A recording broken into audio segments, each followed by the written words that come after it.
નમસ્કાર મિત્રો, હું પ્રાધ્યાપક ડૉક્ટર રેખા એમ ગુંજારિયા, MM ઘોડાસરા મહિલા arts and commerce college Junagadh.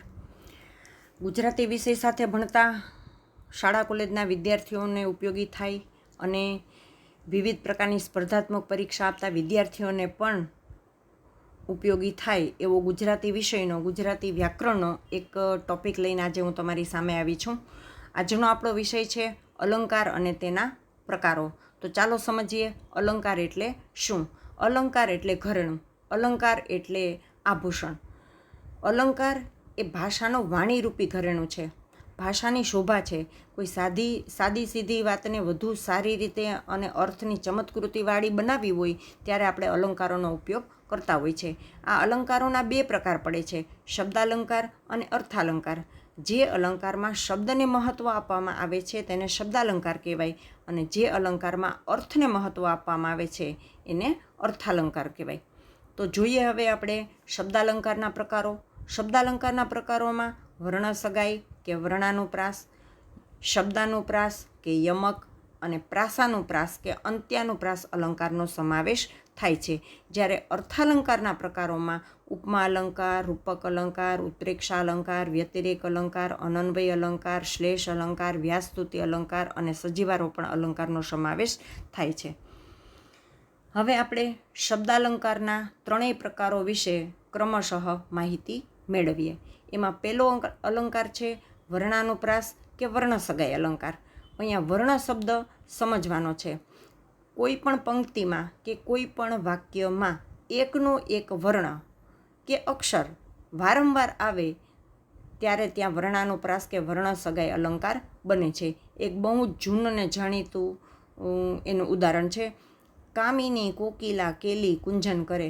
મિત્રો, અહીં જોઈ શકો છો કે ક વર્ણને લાલ અક્ષરથી હાઇલાઇટ્સ કરવામાં આવ્યો છે, એટલે કે ક વર્ણ છે એ અહીં બેવડાયો છે અને એટલા માટે આ વર્ણસગાઈ અલંકારનું ઉદાહરણ બને છે.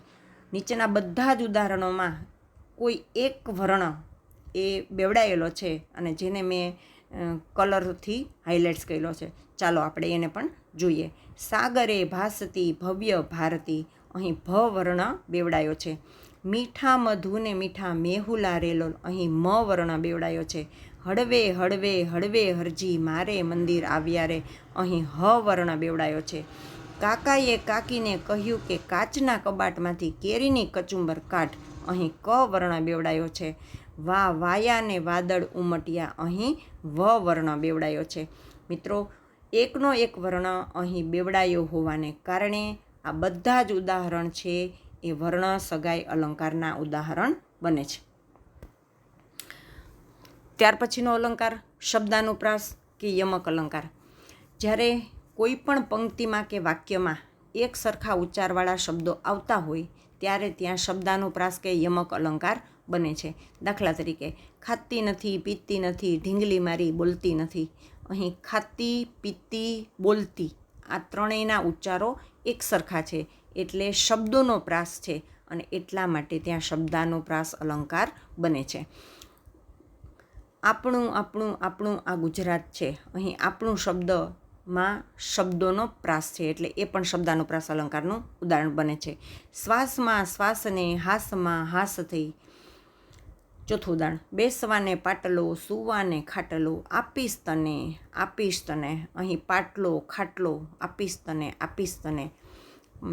આ ઉદાહરણમાં પણ શબ્દોનો પ્રાસ છે અને એટલા માટે શબ્દાનુપ્રાસ અલંકાર બને છે. એક જાડો પાડો હાથીડો લંગડી રમવા આવે તો મજા પડે ભાઈ મજા પડે, અહીં જાડો પાડો હાથીડો ત્રણ શબ્દોનો પ્રાસ એક સરખો છે અને એટલા માટે એ શબ્દાનુપ્રાસનું ઉદાહરણ બનશે. અંત્યાનુપ્રાસ કે પ્રાસાનુપ્રાસ અલંકાર. કોઈ પણ પંક્તિના અંતમાં મળતા પ્રાસને અંત્યાનુપ્રાસ કહેવાય. અહીંયા જો અંત્યાનુપ્રાસ શબ્દમાં જ અંત એવો એક અર્થ, શબ્દનો અર્થ સંભળાય છે. એટલે કોઈ પણ પંક્તિ હોય એના અંતમાં જે શબ્દો હોય એ બંનેનો એક સરખો પ્રાસ હોય તો એ અંત્યાનુપ્રાસ અલંકાર કહેવાય. દાખલા તરીકે, હવે થાક્યો પાક્યો દિવસ ઢળતો રાત પડતી અને મારું હોવું સરી રહ્યું યથા નાવ સરતી, અહીં પડતી અને શરતી બંને પંક્તિના અંતે આવતા શબ્દોના પ્રાસ મળે છે, એટલે અહીં અંતમાં મળતા પ્રાસ હોવાને કારણે આ અંત્યાનુપ્રાસ અલંકારના ઉદાહરણ બને છે. બીજું ઉદાહરણ જોઈએ. તું માગે મોજું એકાદું ને હું દઈ દઉં દરિયો આખો. તું પૂછે કે પ્રેમ કેટલો અને હું કહી દઉં આખો. અહીં દરિયો આખો અને કહી દઉં આખો પંક્તિના અંતે મળતા પ્રાસ છે. અમારે ક્યાં સુધી આ હાથ તમને જોડવા પડશે. હવે આ બારણા ખોલો, નહીં તો તોડવા પડશે. અહીં જોડવા પડશે અને તોડવા પડશે એ બંનેમાં અંત્યાનુપ્રાસના ઉદાહરણ બને છે, કારણ કે પંક્તિના અંતે મળતા પ્રાસ છે. પછીનો અલંકાર છે મતલબ કે પછીના બીજા અલંકારનો બીજો પ્રકાર છે અર્થાલંકાર. અર્થાલંકારની સમજ માટે મિત્રો બે શબ્દોને સમજવા ખૂબ જ જરૂરી છે. એ બે શબ્દો છે ઉપમેય અને ઉપમાન. જો આ બે શબ્દોને સમજી લીધા તો અર્થાલંકારના અંદર જેટલા અલંકારો આવે છે એ બધા જ અલંકારોને સમજવા ખૂબ જ સરળ થઈ પડશે. તો ચાલો આપણે સમજીએ આ બંને શબ્દોને. ઉપમેય, પહેલો શબ્દ છે ઉપમેય. તો ઉપમેય એટલે શું? તો કે જેની સરખામણી કરીએ તે. અને ઉપમાન તો કે જેની સાથે સરખામણી કરીએ તે. એક ઉદાહરણ સાથે આ વસ્તુને સમજીએ. દમયંતીનું મુખ ચંદ્ર જેવું છે. તો મુખની સરખામણી કરવામાં આવી એટલે મુખ એ ઉપમેય થયું અને ચંદ્ર એ ઉપમાન થયું. અર્થાલંકારમાં પહેલો અલંકાર લઈએ ઉપમા અલંકાર. જ્યારે ઉપમેય અને ઉપમાન બંનેની સમાનતા દર્શાવવામાં આવે ત્યારે ઉપમા અલંકાર બને છે. આગળ હમણાં જ આપણે આ બંને શબ્દોનો અર્થ સમજ્યા. ઉપમેય એટલે શું? તો કે જેની સરખામણી કરીએ તે. અને ઉપમાન એટલે શું? તો કે જેની સાથે સરખામણી કરીએ તે. તો અહીં ઉપમેય અને ઉપમાન બંનેની જ્યારે સમાનતા દર્શાવવામાં આવે ત્યારે ઉપમા અલંકાર બને.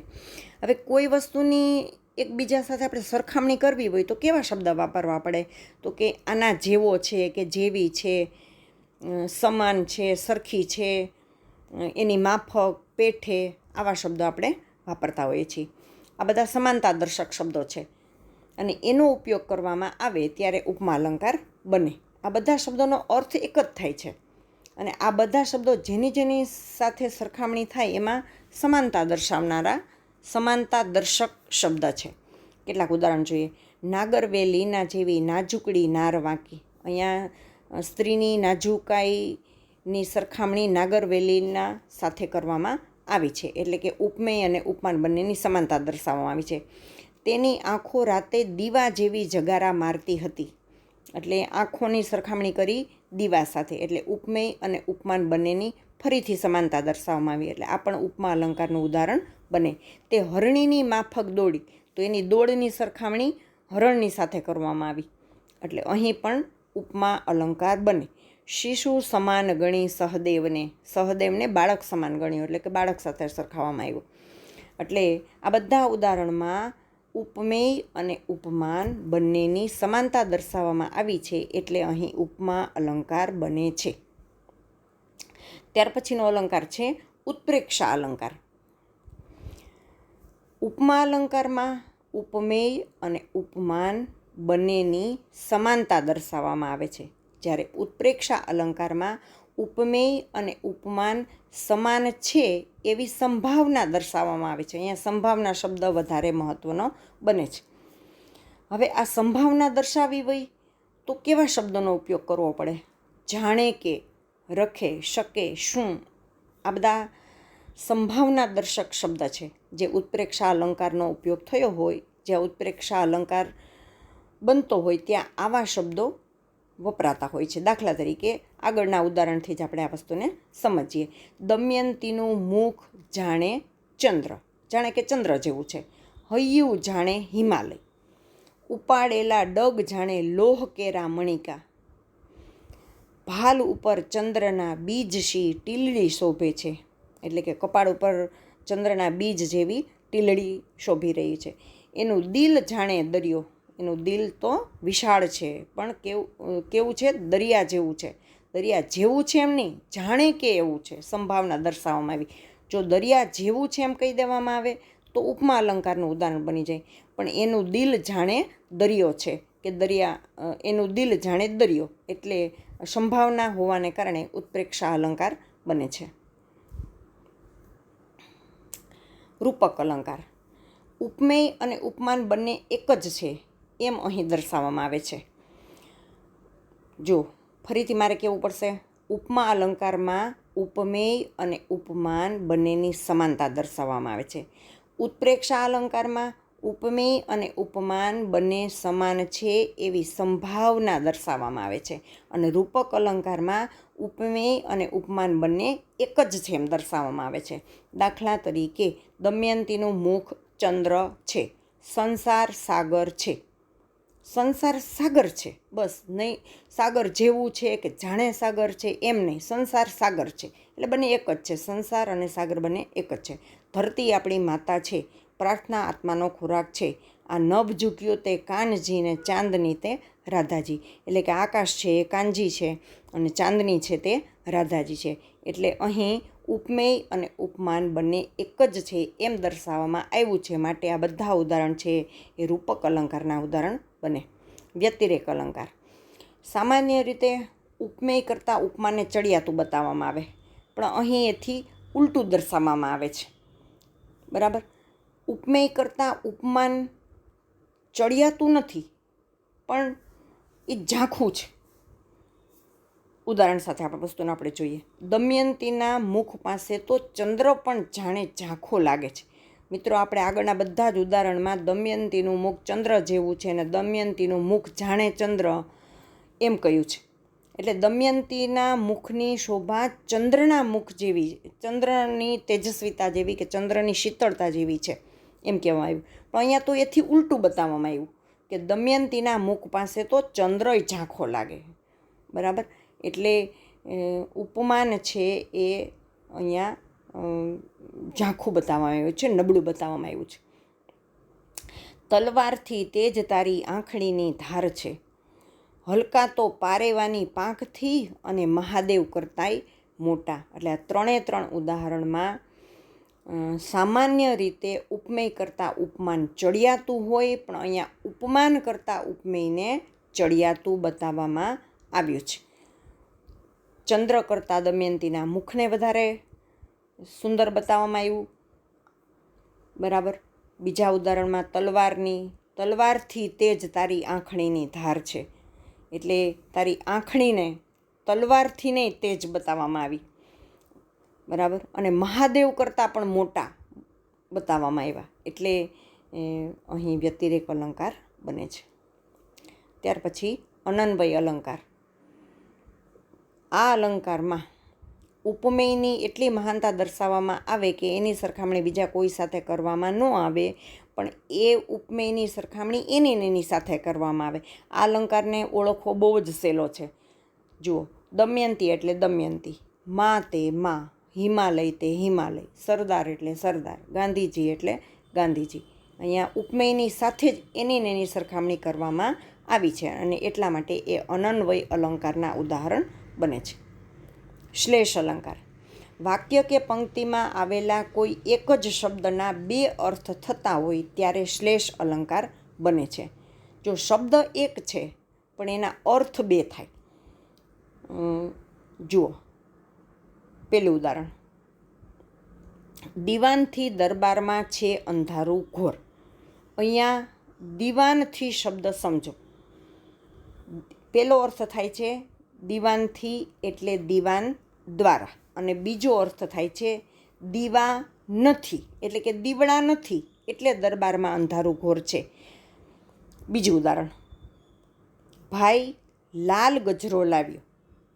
અહીંયા ભાઈલાલ શબ્દ જુઓ તમે, ભાઈલાલ ગજરો લાવ્યો. તો એમ જ્યારે આપણે ઉચ્ચાર કરીએ છીએ ત્યારે ભાઈલાલ નામનો કોઈ માણસ હશે અને એ ગજરો લઈ આવ્યો છે એવો અર્થ થાય છે. એટલે ભાઈલાલ એ ભાઈનું નામ છે. હવે બીજી રીતે ઉચ્ચાર કરીએ, ભાઈ લાલ ગજરો લાવ્યો એટલે કે લાલ રંગનો ગજરો લાવ્યો. એટલે શબ્દ તો એક જ છે પણ એનો અલગ અલગ ઉચ્ચાર થાય છે, અને એ રીતે અલગ ઉચ્ચાર કરવાથી પણ એના બે અર્થ મળે છે. એટલે કોઈ એક જ શબ્દના બે અર્થ થતા હોય ત્યારે ત્યાં શ્લેષ અલંકાર બને છે. વ્યાજ સ્તુતિ અલંકાર. વ્યાજ એટલે નિંદા અને સ્તુતિ એટલે વખાણ. જ્યારે કોઈની નિંદા દ્વારા વખાણ અને કોઈના વખાણ દ્વારા નિંદા કરીએ ને ત્યારે વ્યાજ સ્તુતિ અલંકાર બને. નીચેના 4 ઉદાહરણ વાંચતાની સાથે જ તરત તમને સમજાઈ જશે. જુઓ, તમે તો ખૂબ બહાદુર, કૂતરું જોઈને ભાગ્યા, મોટું પરાક્રમ કર્યું તમે તો હો, ઉગતો બાવળ ઠેકી ગયા, વાહ પહેલવાન વાહ, પાપડ તોડી નાખ્યો, હોશિયાર હો, એકેય વિષયમાં પાસ નહીં. એટલે અહીં નિંદા પણ કરવામાં આવી અને સ્તુતિ પણ કરવામાં આવી, અને નિંદા દ્વારા વખાણ અને વખાણ દ્વારા નિંદા, અને એટલા માટે આ વ્યાજ સ્તુતિ અલંકાર બને છે. સજીવારોપણ અલંકાર. જ્યારે કોઈ નિર્જીવને સજીવ દર્શાવવામાં આવે ને ત્યારે આ અલંકાર બને છે. ફૂલો હસતા હતા, સમય ખૂબ ઝડપથી દોડે છે, વાદળો અને સૂરજ તો સંતા કુકડી રમે છે, સમયે પડખું ફેરવી લીધું મારા ભાઈ, મોતનું તાંડવ જોઈને આભ ફાટી પડ્યું. અહીં આભ ફાટી પડ્યું કે આભ પણ રડી પડ્યું. અહીં ફૂલો હસતા હતા, સમયનું દોડવું, વાદળ અને સૂરજનું સંતા કુકડી રમવું, અને સમય બદલાઈ જવો એટલે કે પડખું ફેરવી લેવું, અને આભનું પણ રડી પડવું. આ બધા જમાં સજીવતા દર્શાવવામાં આવી છે, અને એટલા માટે એ સજીવારોપણ અલંકારના ઉદાહરણ બને છે. અતિશયોક્તિ અલંકાર. ઘણીવાર આપણે આમ વધારીને વાત કહેતા હોઈએ ને, હોય એના કરતાં વધારીને બોલીએ ત્યારે અતિશયોક્તિ અલંકાર બને છે. જુઓ, તરણા ઓથે ડુંગર રે, ડુંગર કોઈ દેખે નહીં, એ ઘાસના તડંખલાની પાછળ આખો ડુંગર છે ને છતાંય એ ડુંગર દેખાતો નથી. અતિશયતા. તે તો રોઈ રોઈને કૂવો ભર્યો. અરે ગમે એટલું રડીએ તો કૂવો થોડો ભરાય, પણ એટલું બધું રડ્યા એ વસ્તુ દર્શાવવા માટે અહીં અતિશયોક્તિ અલંકારનો ઉપયોગ કરવામાં આવ્યો છે. એટલે કીધું કે તે રોઈ રોઈને કૂવો ભર્યો. અને ઉનાળામાં તો બપોરે આગ ઝરતી હતી, એટલે ગરમીની તીવ્રતા દર્શાવવા માટે થઈને આગ ઝરતી હતી એવું અતિશયતાપૂર્વક કહેવામાં આવ્યું છે. એટલે આ બધા ઉદાહરણ અતિશયોક્તિ અલંકારના બન્યા. અન્યોક્તિ અલંકાર. બોલવું કોઈ સાથે અને સંભળાવવું બીજાને, વાત એક સાથે કરવીને સંભળાવવું બીજાને, ત્યારે આ અલંકાર બને છે. મિત્રો, આ અલંકારને સમજવો, ઓળખવો પણ બહુ જ સહેલો છે. શું કામ? તો કે મોટા ભાગે છે ને અન્યોક્તિ અલંકાર કહેવતોમાં વધુ જોવા મળે. જુઓ, આપણે કોઈને સંભળાવવું હોય તો ઘણીવાર એમ કહીએ ને કે સાહેબ કરતાં નોકર છે એ બધો રૂઆબ કરે, તો આપણે એમ કહીએ કે ચા કરતાં કેટલી વધારે ગરમ છે. એટલે આપણે કીધું એક નહીં પણ સંભળાવ્યું બીજાને એમ. એટલે અને એ પણ પાછું કહેવત રૂપે, એટલે અન્યોક્તિ અલંકાર બને. અધૂરો ઘડો છલકાય ઘણો, ઝાઝા હાથ રળિયામણા, ચા કરતાં કેટલી વધારે ગરમ. આ બધા ઉદાહરણ અન્યોક્તિ અલંકારના થયા. મિત્રો, હમણાં જ આપણે શબ્દાલંકાર અને અર્થાલંકાર વિશે સમજૂતી મેળવી. ફરીથી બધા જ અલંકાર ઉપર એક આછેરી નજર નાખી લઈએ, જેથી કરીને જે સમજ્યા છીએ વધારે દૃઢ થાય. અલંકારને સમજતા પહેલાં, ખાસ કરીને અર્થાલંકારને સમજતા પહેલાં 2 શબ્દો ખૂબ જ મહત્ત્વના છે, અને એ 2 શબ્દોમાંનો પહેલો શબ્દ છે ઉપમેય. ઉપમેય એટલે જેની સરખામણી કરીએ તે. દાખલા તરીકે દમયંતીનું મુખ ચંદ્ર જેવું છે, તો મુખ એ ઉપમેય થયું.